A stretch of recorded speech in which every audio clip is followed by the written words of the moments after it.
Part 2 video আপনাদের জন্য নিয়ে আসলাম। এই হচ্ছে এই জায়গাতে যুদ্ধ হয়েছে, জাবালের উমার চতুর্দিক মেইন যেখানে মসজিদ, এখানে যুদ্ধটা হয়েছিল। এবং এটা হচ্ছে সেই জায়গা উহুদ ময়দান, যেখানে শুয়ে আছে আমাদের নবীজির চাচা হযরত আমির হামজা এবং আরো সাহাবাইগণ। ভিতরে হচ্ছে আমির হামজা বা আরো সাহাবাইগণদের। এটা হচ্ছে সেই কবরস্থান উহুদ ময়দানের এখানে।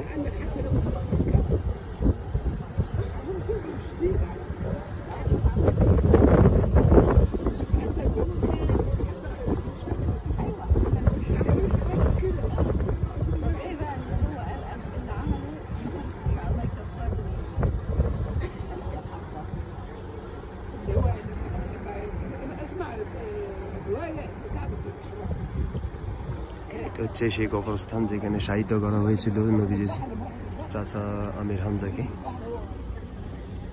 আপনারা আমার ভিডিওটাকে সাবস্ক্রাইব করুন এবং পাশে থাকা বেল আইকন ক্লিক করে রাখুন, আমি যেন আরো নিত্য নতুন ভিডিও আপনাদের জন্য আপলোড করতে পারি।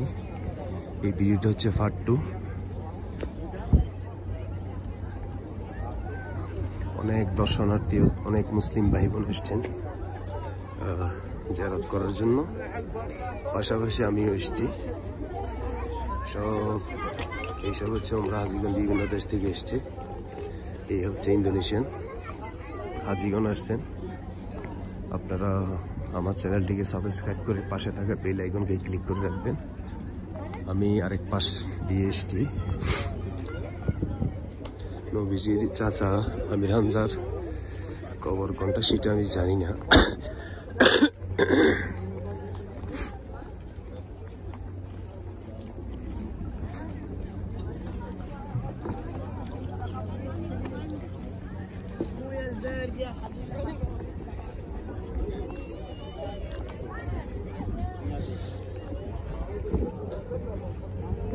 সম্ভবত এটাই হইতে পারে।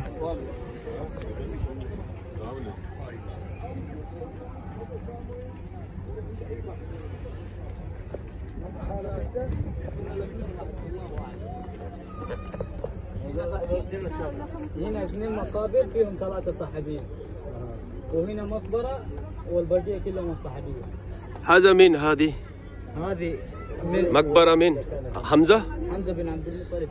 আব্দুল মুতালিব হেনা। এটা হচ্ছে আমি জিজ্ঞেস করলাম, এটা হচ্ছে হামজা বিন আব্দুল মুতালিবের কবরস্থান।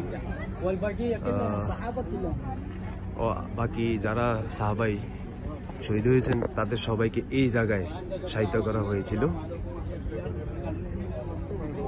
আমি পাশে গিয়ে ভিডিওটা ধরে দেখাচ্ছি। এখন গিয়ে বুঝতে পারলাম।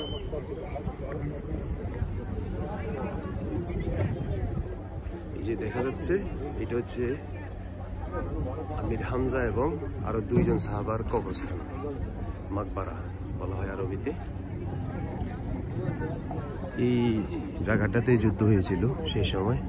আমাদের মুসলমান সাহাবিগণ আমাদের রাসূল সহকারে এখানে হয়েছিল, পরাজয় বরণ করেন।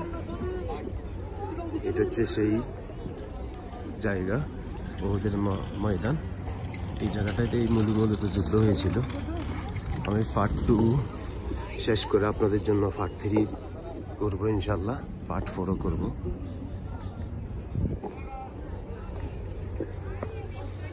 উহুদ ময়দানের এখানে সাহাবীদেরকে শায়িত করা হয়েছে।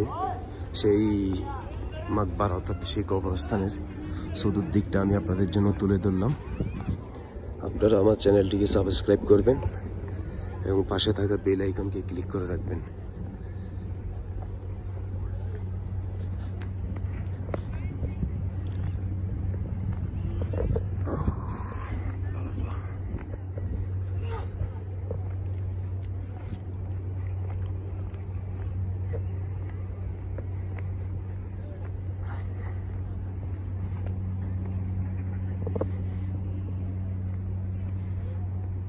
ধন্যবাদ সবাইকে।